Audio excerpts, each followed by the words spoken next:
সমস্যার মধ্যেই সমাধান আছে। এটা এমন একটা মন্ত্র যেটা আমরা সবাই বলে থাকি বা শুনে থাকি, কিন্তু এটা কি সত্যি? অনেক মানুষ সমস্যার সামনে দাঁড়িয়ে শুধুমাত্র অপেক্ষা করে আর আশা করে যে সমস্যা নিজে নিজেই সমাধান হয়ে যাবে। এটা কোনো সমস্যা থেকে বাঁচার সাধারণ একটা চিন্তা ভাবনা, যে আমরা অপেক্ষা করি আর আশা করি যে সমস্যা নিজে নিজেই সমাধান হয়ে যাবে। কিন্তু এটা কি সত্যি? সত্যিই কি সমস্যার মুখোমুখি করা এবং তার সঙ্গে লড়াই করা সহজ? এই ভিডিওতে আমরা জানতে চলেছি যে সমস্যার সামনে দাঁড়িয়ে থেকে অপেক্ষা করাটা সবথেকে ভালো বিকল্প নয়। আমরা আপনাকে শেখাবো যে সমস্যার মুখোমুখি করাই হলো ওই সমস্যার সমাধান করার সঠিক পদ্ধতি।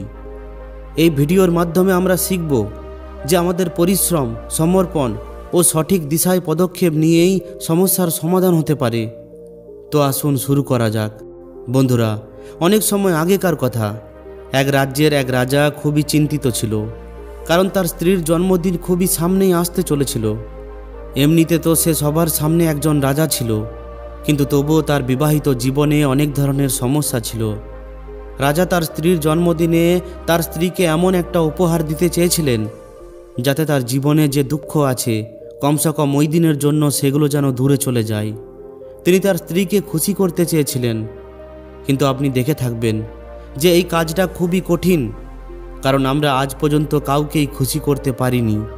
আমরা হাজার চেষ্টা করার পরও কাউকেই খুশি করতে পারি না, কারণ এই খুশি না তো আমাদের কাছে আছে আর না তো সামনের ব্যক্তির কাছে আছে। আর যেটা আমাদের কাছেই নেই সেটা আমরা অন্য কাউকে কিভাবে দিতে পারি? অর্থাৎ আপনাকে যদি অন্য কাউকে খুশি দিতে হয়, তাহলে সবথেকে প্রথমে আপনাকে খুশিতে থাকতে হবে, আপনাকে খুশি অনুভব করতে হবে। অর্থাৎ ওই খুশি আপনার কাছে থাকতে হবে, তবেই তো আপনি কাউকে দিতে পারবেন। একদিন রাজা তার দরবারে সবাইকে উপস্থিত থাকার জন্য আদেশ দেন এবং এর সঙ্গে সঙ্গে সমস্ত মন্ত্রীরাও সেখানে উপস্থিত ছিলেন। তখন রাজা সবার থেকে পরামর্শ চান যে আসলে তিনি কিভাবে নিজের স্ত্রীকে জন্মদিনে খুশি করতে পারেন, তাকে কী ধরনের উপহার দেওয়া উচিত যাতে রাজার স্ত্রী খুবই খুশি হতে পারে। সেখানে উপস্থিত সমস্ত লোকেরা তাদের মনের কথা রাজাকে বলেন, কিন্তু রাজার সেখানে উপস্থিত কোনো ব্যক্তির পরামর্শ পছন্দই হয় না। একদিন সন্ধ্যার সময় রাজা রথে চড়ে কোথাও যাচ্ছিলেন। ঠিক তখনই রাস্তায় তিনি একটি খুবই সুন্দর মূর্তি দেখতে পান। ওই মূর্তি খুবই সুন্দর এবং আকর্ষণীয় ছিল। সেটা দেখে এমনটা মনে হচ্ছিল যেন তার মধ্যে জীবন আছে। ওই মূর্তিকে দেখে রাজা খুবই খুশি হন আর তিনি সঙ্গে সঙ্গে ওই মূর্তিকারের কাছে পৌঁছান। এরপর রাজা ওই মূর্তিকারকে বলেন, তুমি তো খুবই বড় শিল্পী, তোমার মূর্তি চাঁদের মতো সুন্দর, তোমার মূর্তিকে দেখে মনে হয় যেন সেটা জীবিত। আমি তোমার এই মূর্তিকে দেখে খুবই খুশি হয়েছি। আমি চাই যেন তোমার সমস্ত মূর্তি আমার রাজ দরবারে পৌঁছায়। এটা শুনে ওই মূর্তিকার খুশিতে পাগল হয়ে যায়, এমনটা যেন সে কোনো রত্ন পেয়ে গেছে। কিন্তু ঠিক তখনই রাজা ওই মূর্তিকারকে আরও একটি কথা বলেন। তিনি বলেন যে দেখো, আমি চাই তুমিও যেন আমার রাজসভায় যোগ দাও, কিন্তু তার আগে তোমাকে আমার জন্য আমার রানীর এমন একটি মূর্তি তৈরি করতে হবে যেটা দেখে যেন সে খুবই খুশি হয়ে ওঠে আর যেন সে তার সমস্ত দুঃখ যন্ত্রণা ভুলে যায়। আর যদি তুমি এমনটা করতে না পারো, তাহলে আমি তোমার মাথা কেটে আলাদা করে দেব। রাজার মুখ থেকে এই কথাগুলি শুনে ওই মূর্তিকার খুবই ভয় পেয়ে যায়। তার শরীর দিয়ে ঘাম ঝরতে শুরু করে, আর এখন সে রাজাকে মানাও বা করবে কিভাবে? এই জন্য সে না চাওয়ার সত্ত্বেও হ্যাঁ বলে দেয়। রাজা মূর্তিকারের এই জবাব শুনে খুবই খুশি হন এবং তিনি তার মহলে ফিরে যান। কিন্তু অন্যদিকে যে মূর্তিকার এখনও পর্যন্ত খুবই খুশিতে ছিলেন, যে নিজের মন থেকে মূর্তি তৈরি করত, যে সবসময় খুশিতে থাকত, এখন সে খুবই দুঃখী হয়ে পড়ে। এরপর সে রাজার ভয়ের কারণে ওই রানীর মূর্তি তৈরি করতে শুরু করে। কিন্তু এরপর সে যে মূর্তি তৈরি করত সেটা দেখে এমনটা মনে হতো যেন ওই মূর্তিটি খুবই দুঃখী, তার মধ্যে কোনো ধরনের কোনো দুঃখ আছে। একের পর এক ধরনের মূর্তি তৈরি করে ফেলে, কিন্তু কোনো মূর্তি এমনটা হয় না যেটা দেখে কেউ খুশি হতে পারে, যেটা দেখে এমনটা মনে হয় যে তার মধ্যে জীবন আছে আর ওই মূর্তিকে দেখে কেউ খুশি হবে। এটা এই কারণে হচ্ছিল কারণ এখন ওই মূর্তিকার ভেতর থেকে খুবই দুঃখী ছিল। যেটা তার মূর্তির মধ্যে পরিষ্কার এবং স্পষ্টভাবে ফুটে উঠছিল। রাজা ওই মূর্তিকারকে 1 সপ্তাহের সময় দিয়েছিলেন, কিন্তু 4 দিন তো এমন করেই কেটে যায়। এখন তার কাছে শুধুমাত্র আর 3 দিন সময় বেঁচে ছিল, যেটার ব্যাপারে ভেবে ভেবে ওই মূর্তিকারের গলা শুকিয়ে যাচ্ছিল। ভয়ের কারণে এখন তার হাত পাও কাজ করা বন্ধ করে দিয়েছিল। সে তার হাত দিয়ে ছেনি হাতুড়ি পর্যন্ত চালাতে পারছিল না। তাই সে তার ভবিষ্যৎকে অনুভব করতে পারছিল। সে বুঝতে পারছিল যে রাজা তাকে মৃত্যুদণ্ড দিচ্ছে। এরপর তার পরিবারের কি হবে, তার পরিবারের দেখাশুনো কে করবে, এমনটা ভেবে ভেবে তার মন ভেঙে পড়েছিল।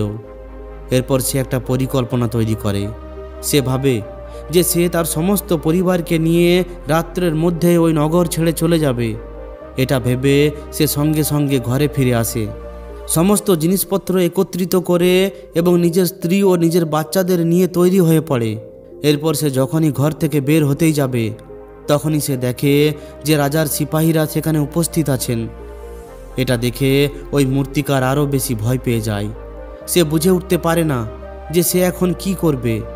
যদি সে এখন এখান থেকে পালিয়ে যাওয়ার চেষ্টা করে আর ধরা পড়ে যায়, তাহলে রাজা তার সঙ্গে সঙ্গে তার পরিবারকেও মৃত্যুদণ্ড দিয়ে দেবে।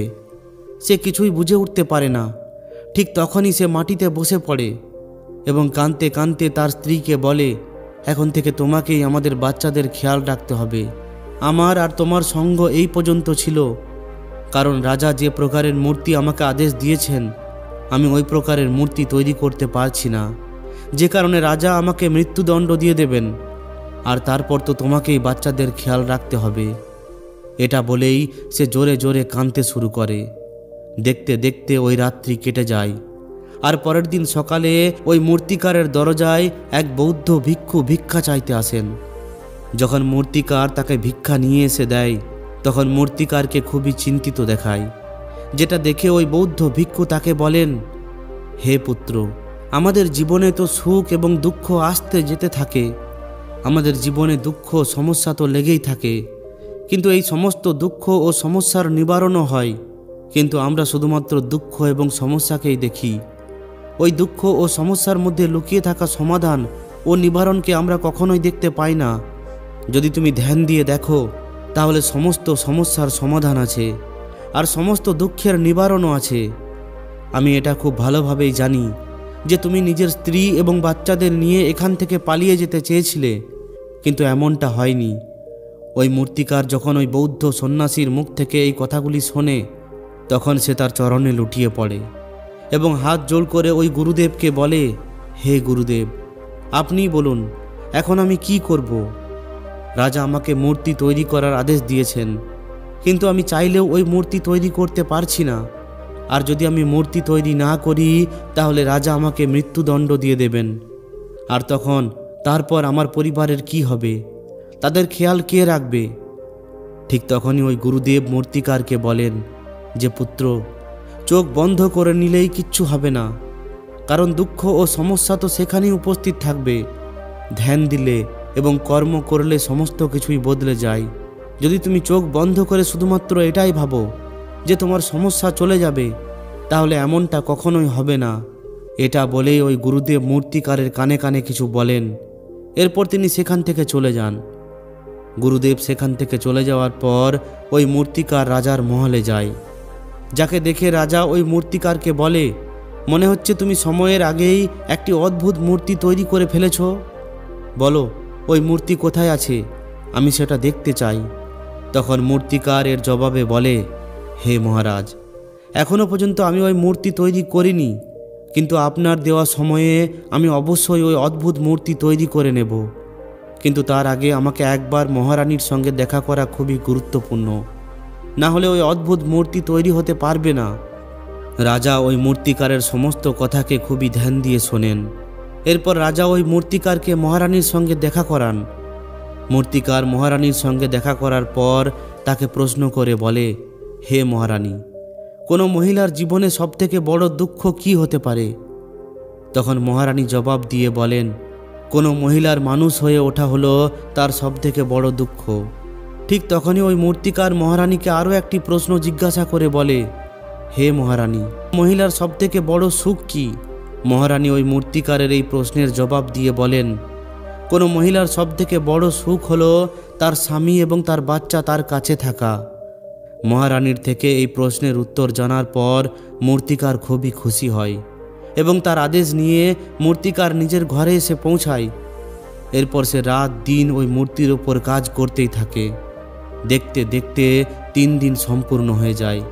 অবশেষে মহারানীর জন্মদিবসের দিন মূর্তিকার ওই মূর্তি নিয়ে রাজমহলে পৌঁছায়। কিন্তু এখন রাজার মনে এটাই চলতে থাকে যে জানি না ওই মূর্তিকার কেমন মূর্তি তৈরি করেছে, জানি না ওই মূর্তি মহারানীর পছন্দ হবে কি না। এই ধরনের অনেক প্রশ্ন রাজার মনে মনে চলতেই থাকে। রাজার মনের উৎসুকতা ক্রমাগত বেড়েই চলে।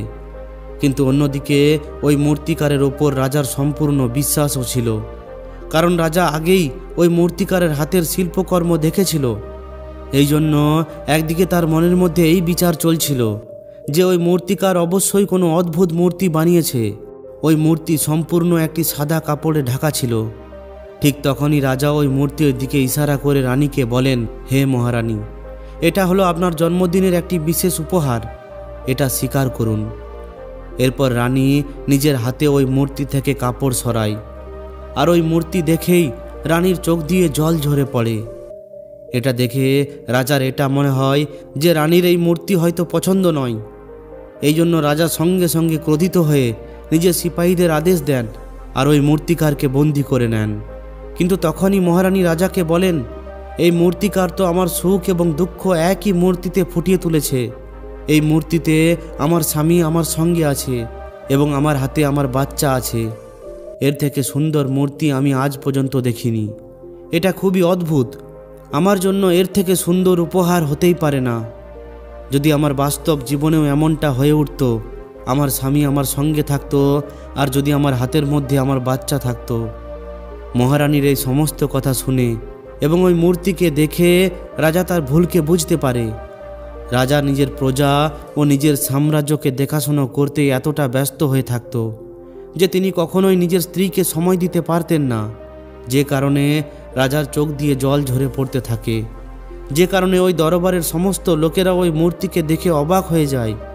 আজ পর্যন্ত কেউ এমন সুন্দর, এমন জীবিত মূর্তি কখনোই দেখেনি, যার মধ্যে সুখ ও দুঃখ একসঙ্গে ফুটে উঠেছে।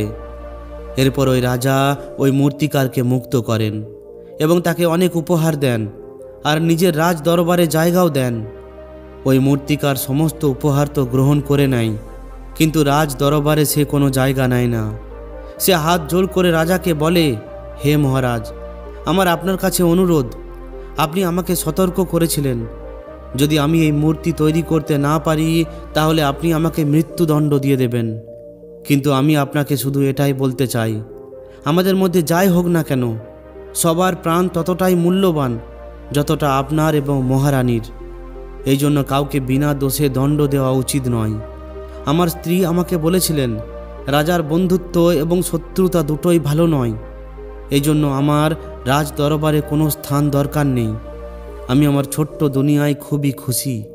আমি আমার ছোট্ট পরিবারের সঙ্গে খুবই খুশিতে আছি। আমি আজ পর্যন্ত যেটা করে এসেছি আমার সেটাই পছন্দ, আর আমি আমার সম্পূর্ণ জীবনকালে সেটাই করতে চাই। আমি যেমন আছি, যে অবস্থায় আছি, আমি তাতেই খুবই খুশি। এখন আমাকে আদেশ দিন। এটা বলেই মূর্তিকার সেখান থেকে চলে যায়। বন্ধুরা, এইভাবেই আমাদের জীবনে অনেক বড় বড় সংকট ও দুঃখ আসতে যেতে থাকে, কিন্তু বাস্তবে এই দুঃখ ও সংকট আমাদের কিছু শেখানোর জন্য আসে। কিন্তু আমরা তো শুধুমাত্র ওই দুঃখ ও সমস্যাকেই দেখতে থাকি। আমরা তার থেকে নিবারণ খোঁজার একটুকুও চেষ্টা করি না। আর যখন আমরা দুঃখের সময় রেগে উঠি, তখন আমরা বাস্তবে নিজেদেরই ক্ষতি করে ফেলি। যে ব্যক্তি বুদ্ধিমান হয়ে থাকে সে নিজের দুঃখ ও সমস্যার থেকে এই শিক্ষা পেয়েই যায় যে তাকে খারাপ পরিস্থিতিতে শান্ত থেকে ওই দুঃখকে নিবারণ করা উচিত, ওই সমস্যাকে সমাধান করা উচিত। কিন্তু আমাদের মধ্যে অধিকাংশ লোকেরা এটা শিখতে পারি না, আর তারা দুঃখের সময় ক্রোধিত হয়ে ওঠে। তারা এই কথাটিকে খুব ভালোভাবে জানে যে আমাদের দুঃখের সময়, সমস্যার সময় শান্ত থাকা উচিত এবং তার সমাধান খোঁজার চেষ্টা করা উচিত। কিন্তু আমরা বারবার ওই ভুলটাই করে থাকি।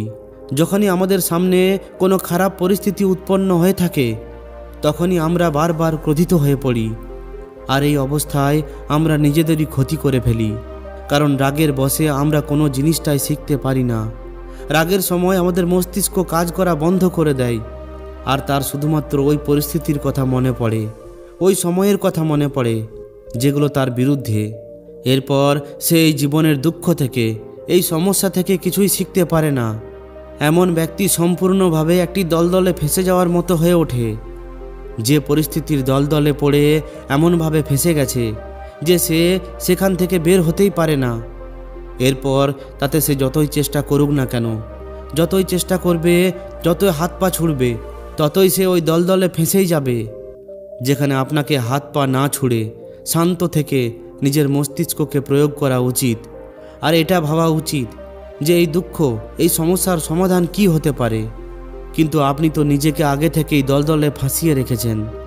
এমন পরিস্থিতিতে আপনি বাইরে বেরিয়ে আসার ব্যাপারে না ভেবে আপনি ক্রমাগত হাত পা ছুড়ে আরও বেশি ওই দলদলে ফেঁসেই চলেছেন।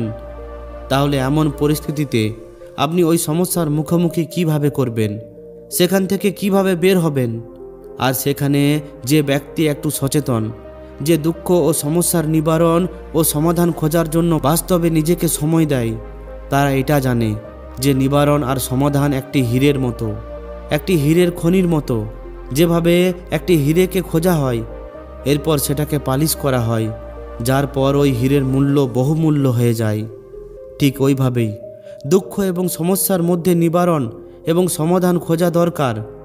এরপর যখন আপনি ওই সমাধান পেয়ে যান, তখন আপনি এমন এক সম্পদ পান, এমন একটা বিশ্বাস অনুভব করেন, এমন একটা শক্তি পান যে এরপর যখনই আপনার সামনে কোনো সমস্যা বা দুঃখ আসে, তখনই আপনি আর একা থাকেন না। এর বদলে আপনি এটা বুঝে যান যে ওই খারাপ পরিস্থিতি আপনাকে কিছু শেখাতে এসেছে, আর আপনি সাহসিকতার সঙ্গে তার মুখোমুখি করেন। এরপর আপনি আরও বেশি মজবুত হয়ে পড়েন, আপনার বিশ্বাস আরও বেশি বেড়ে যায়। এই জন্য মহাত্মা বুদ্ধ বলেন, যদি দুঃখ আছে তাহলে তার নিবারণও আছে, যদি সমস্যা আছে তাহলে তার সমাধানও আছে। এই জন্য জীবনে যদি কোনো সমস্যা আসে, তাহলে কখনোই ভেঙে পড়বেন না, ওই সমস্যার মুখোমুখি করুন। তো বন্ধুরা, যদি ভিডিওটি ভালো লাগে তাহলে অবশ্যই একটি লাইক ও শেয়ার করে দিন।